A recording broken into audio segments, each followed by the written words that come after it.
और भी बहुत सारे लोग खड़े हुए थे। उसने दुकानदार को कई बार बुलाया, लेकिन वहां पर भीड़ इतनी थी कि दुकानदार का ध्यान उसकी तरफ गया ही नहीं।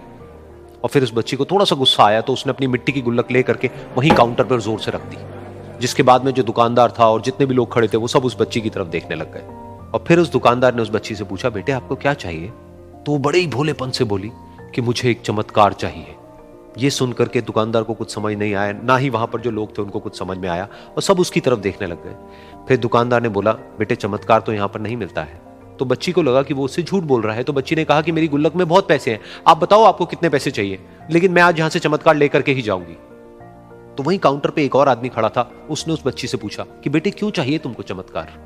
तब उस बच्ची ने अपनी कहानी बताई कि अभी कुछ दिन पहले मेरे भाई के सर में बहुत तेज दर्द हुआ, तो मेरे पापा मम्मी उसको हॉस्पिटल ले गए।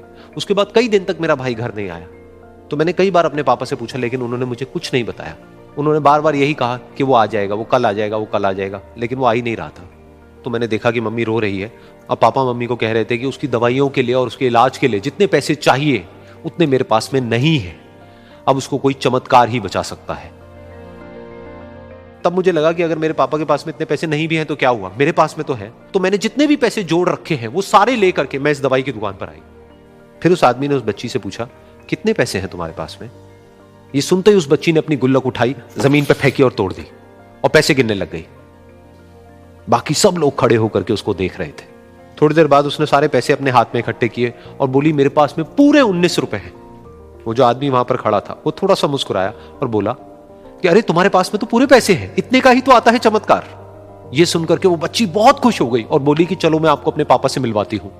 बाद में पता लगा कि वो आदमी कोई आम आदमी नहीं था, बल्कि एक बहुत बड़ा न्यूरोसर्जन था, और उसने सिर्फ 19 रुपए में उसके भाई की सर्जरी करी, और कुछ ही दिन बाद वो ठीक होकर के घर वापस आ गया। फिर कुछ दिन बाद वो बच्ची, उसका भाई, उसके पापा, उसकी मम्मी, चारों एक साथ बैठे हुए थे और बात कर रहे थे। तो उसकी मम्मी ने उसके पापा से पूछा कि अब तो बता दो ये चमत्कार आपने किया कैसे?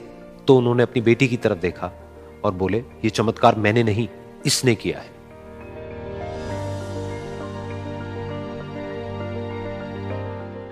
तो यहां पर एक बहुत बड़ी बात है जो हम उस छोटी सी बच्ची से सीख सकते हैं कि जिंदगी में कभी कभी ऐसा होता है कि हमको कोई रास्ता नजर नहीं आ रहा होता है और हम लोग हिम्मत हार जाते हैं। तब हमारे अंदर एक बच्चा होता है जो कोशिश करने से कभी भी पीछे नहीं हटता है।